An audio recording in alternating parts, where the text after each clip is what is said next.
adoré l'Éternel, on souhaitons une cordiale bienvenue dans le Seigneur. Nous vivons vraiment côté que nous allons réviser les leçons que nous avons étudiées pendant ce semaine. Mais juste avant, je vais inviter au capable de mettre debout pour que nous soyons capables d'inviter la présence du Saint-Esprit au milieu de nous.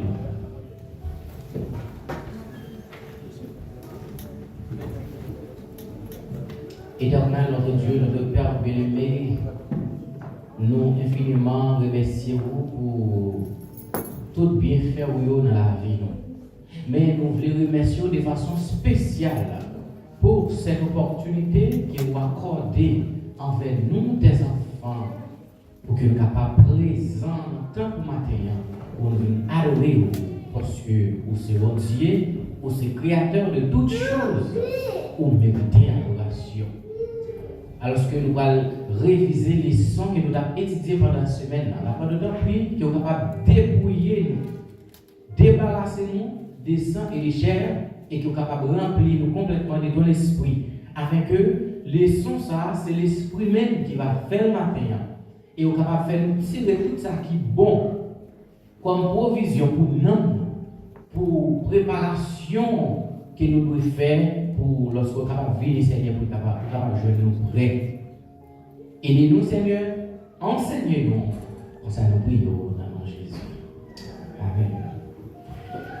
Bien. Normalement, nous avons étudié la semaine dernière la leçon 4 qui était gagnée pour dire les nations, première partie. La première partie, ça, nous avons verset été utilisé comme verset central, parce que normalement, verset nous avons utilisé comme verset de mémoire, c'est lui-même, c'est l'idée principale. Ça veut dire tout ça, nous qui va parler dans les sons, il a tourné autour des versets ça. Qui ça qu'il te dit? Il dit, on lui donna la domination, l'honneur et la royauté. Tous les peuples, les nations et les langues s'émirent à le servir. Sa domination durera toujours. Elle ne passera pas et son royaume ne sera jamais détruit.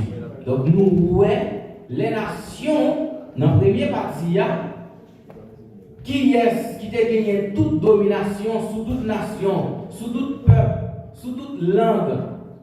Qui est-ce qui a gagné toute domination? Ça, c'est le Seigneur, l'Éternel des armées.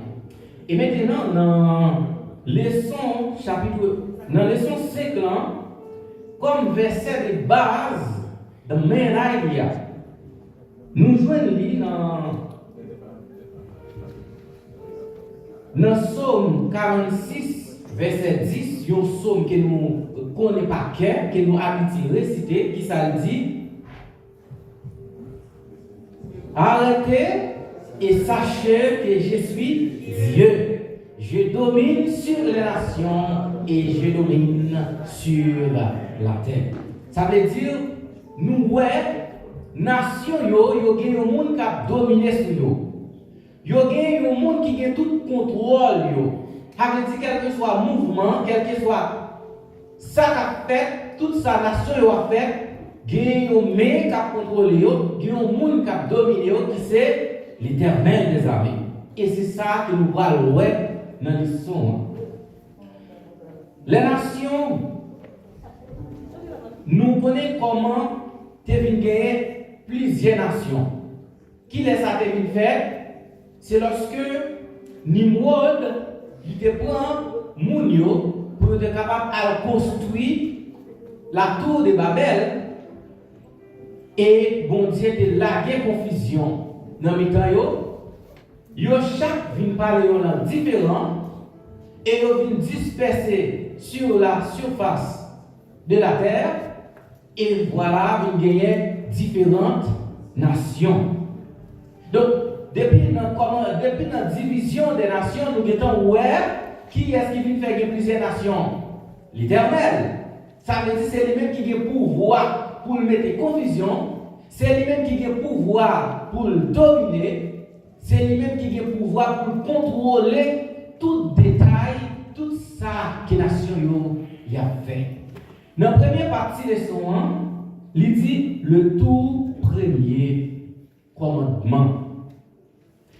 Normalement, bon Dieu, il crée la première race humaine, le premier couple humain, le premier foyer qui c'est Adam avec Ève, et il plaçait qui côté ça dans le jardin d'Éden. Jardin ça, c'était un centre de formation. Bon dit c'était une école. Ou bien bon dit c'était une université. Côté que vous êtes gagné pour être capable d'apprendre qu'on est gouvernement mondial comment il fonctionnait et yo même sur la terre puisque bon Dieu dit dominer sur toute terre et synchronisation qui doit être faite entre règne gouvernance sur la terre avec gouvernance qu'a fait dans le ciel là doit gagner un fil qui doit être synchronisé et pour ça faire gagner des instructions que vous doit gagner pour comprendre la relation qui doit gagner entre l'humanité et la divinité. Et c'est ça nous devons voir dans la création, création que bon Dieu fait comme des choses visibles en fonction des choses invisibles. C'est pour être capable d'apprendre le mystère de Dieu. Mais malheureusement, nous voyons que nous venons échouer. Comment ils viennent échouer? Bon Dieu, par la domination sous terre, c'est nous-mêmes en tant que l'homme qui a donné toute domination sous terre. Ève mange fruit, l'hypothèse de Adam, et il fait Adam manger fruit. Et lorsque bon Dieu demandait Adam, pour qui ça pour manger fruit, il dit c'est femme que vous mettez de votre côté. Ça veut dire, nous, Adam, pour voir que tu es en tant qu'homme, en tant que chef, il remet à qui ça? À Ève. Et lorsque bon Dieu posait Ève question, il dit pour qui ça fait ça? Il dit bien c'est serpent. Et depuis là, nous pour voir que tu es sous terre, Adam transférait par Ève en tant que femme, et à Ève même, il transférait pour voir ça par qui est? Par Satan. Et depuis là, nous Satan, c'est lui-même qui vient dominer sous la terre. Et nous prenons en profondeur, mouvement nation à faire, nous voyons contrôler par une puissance. Dans Daniel chapitre 2, qui ça que nous voyons? Nous songeons que le roi, il fait un songe. Et songe ça que le roi il fait, il pas songer, rêve là, voir pour t'apprendre qui ça rêve là veut dire. Et nous voyons qui est-ce qui pourra aider non seulement faire voir songer qui rêve qu'il te fait et qui ça rêve ça il signifie. Donc nous voyons que bon Dieu baille une révélation à un roi païen. Ça veut dire si bon Dieu est capable de révéler des choses à un homme païen, à combien plus forte raison que bon Dieu est capable de révéler moi-même avec vous des choses qui sont petites. Maintenant, dans révélation ça, nous voyons bon Dieu présenter à roi les 4 animaux. 4 animaux, ça y est, nous voyons, il dit tête là. Alors, ce n'est pas 4 animaux, il présente de préférence les 4 métaux. Parce que 4 animaux, il va le bailler dans l'autre approche, il va le bailler vision ça à Daniel, dans l'autre approche, dans l'autre perspective. Nous allons voir ça plus vivant. Maintenant, nous voyons, tête là, il dit, il était en or pur. Et poitrine avec boyau, il était en qui ça? En argent.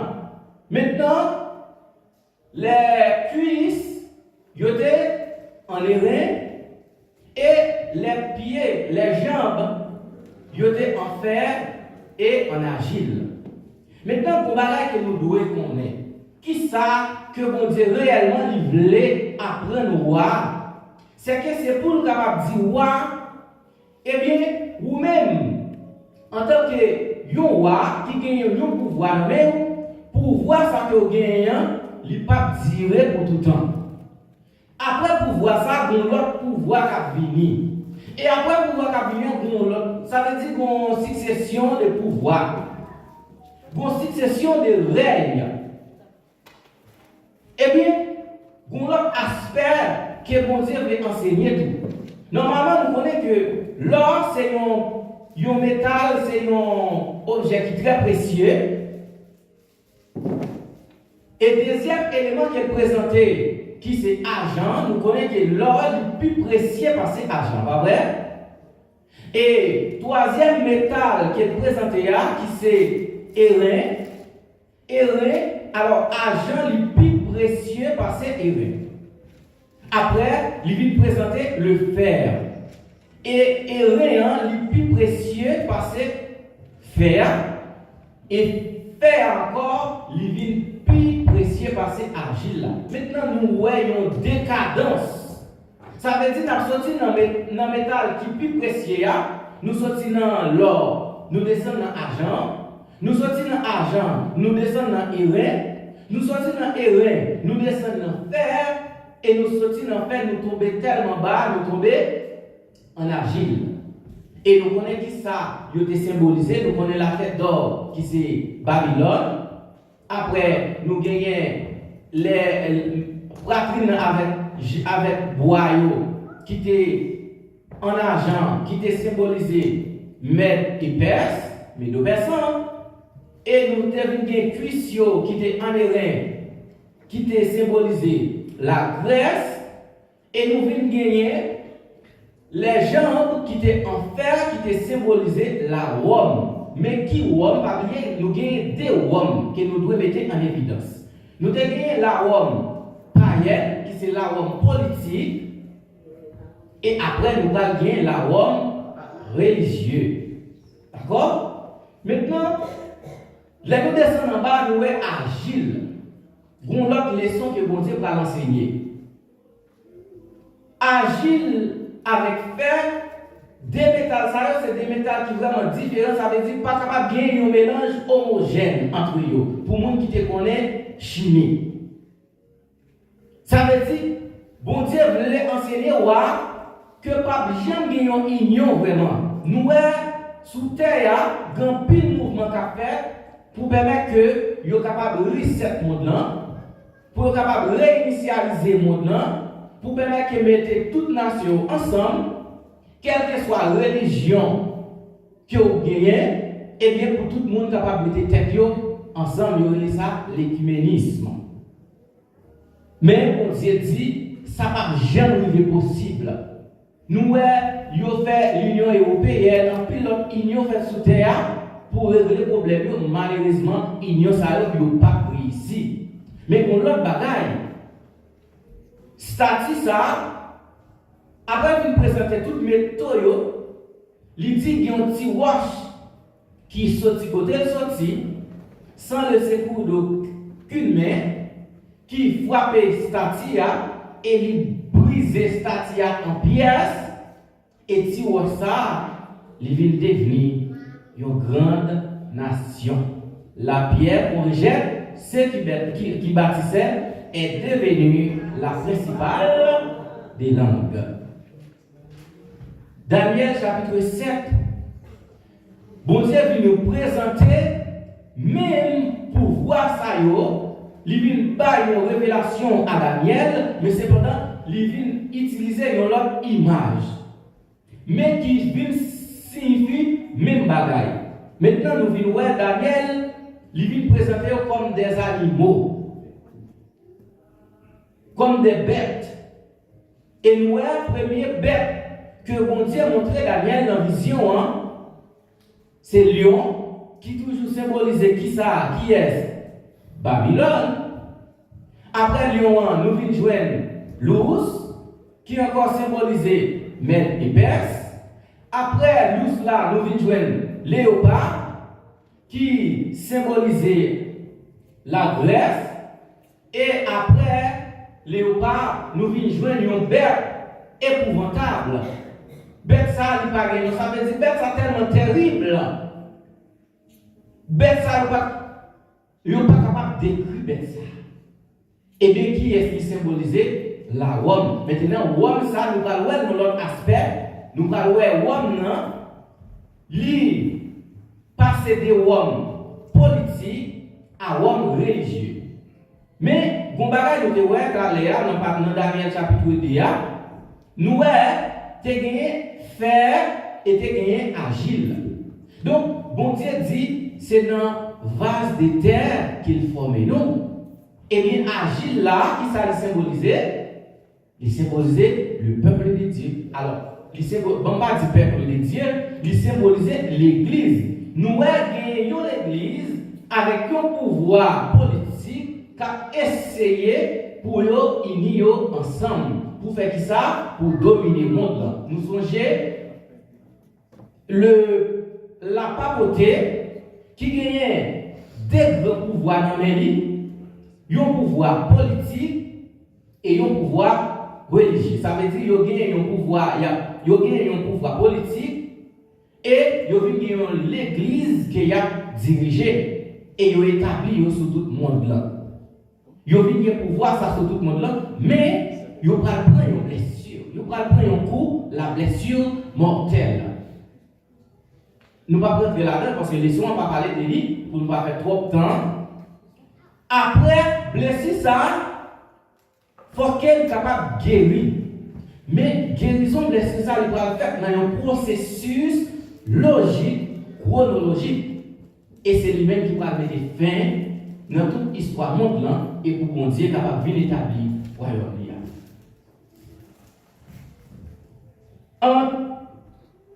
Entre terre et mer. Alors nous voyons que moi m'a essayé de faire une façon pour être capable de bien classer partie les sons. Normalement, entre terre et mer,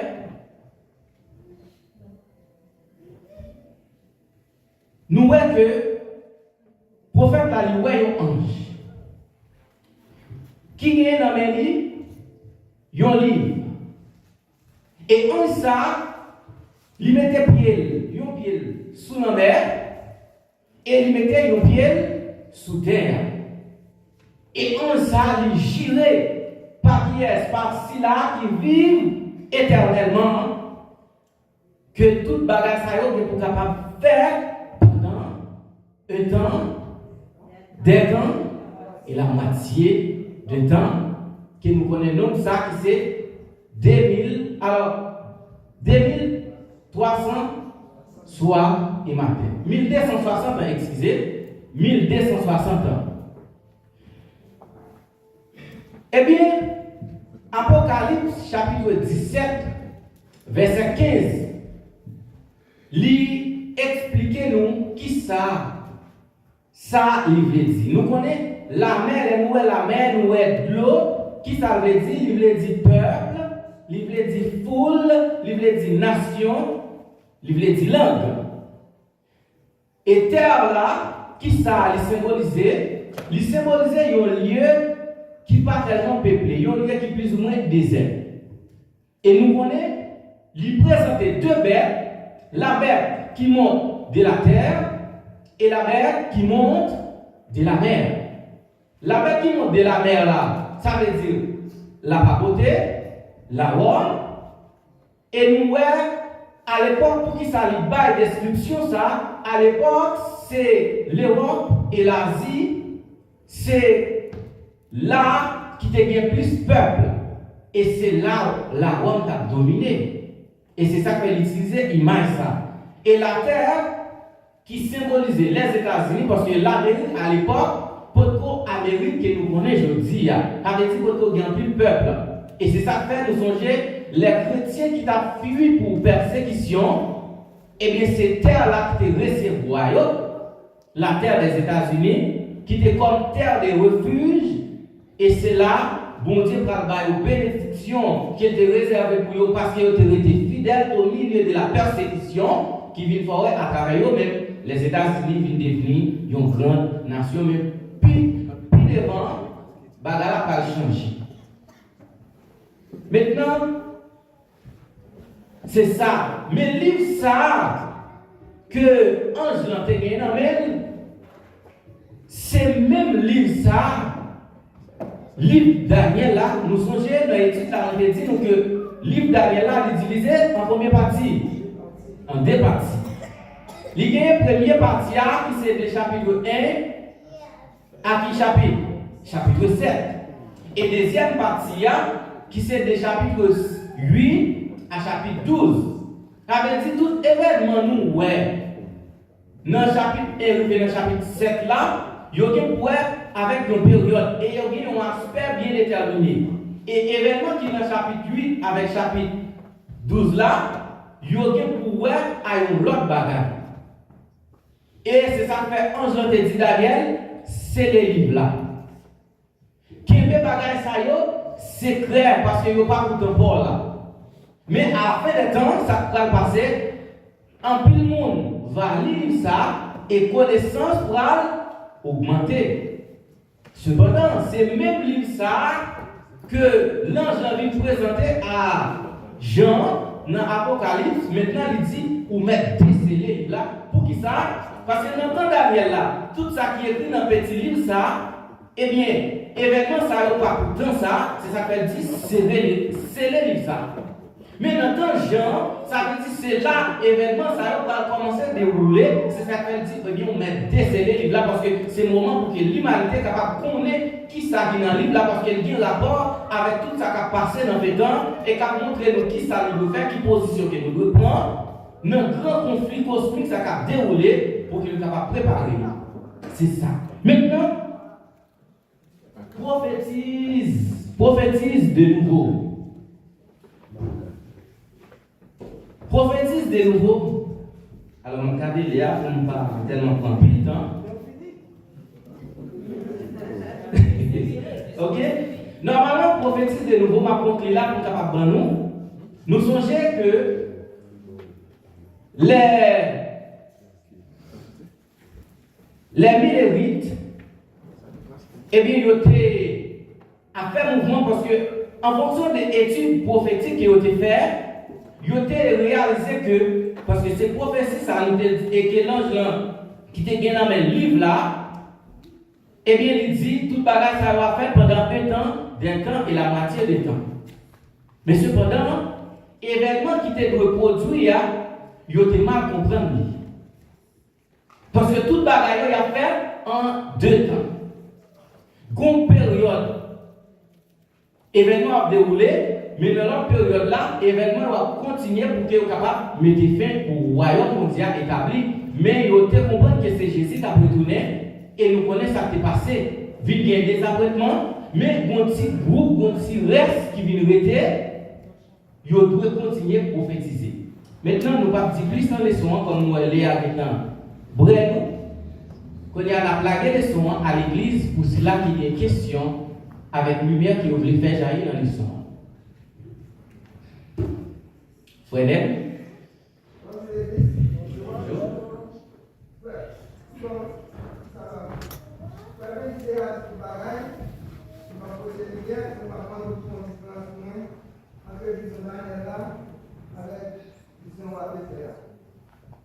vous faites une différence entre vision Daniel là et vision roi Téphéa. Qui est-ce qui a posé une question ça?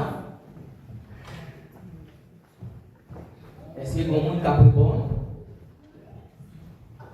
Qui est la différence qui y a entre vision Daniel Téphéa avec vision roi Téphéa? Plaisir. L'église, bonjour. Merci pour Belgique pour la façon de particulier son vidéo, mais aussi pour laisser sur question ça, que je viens de proposer la classe à la La vision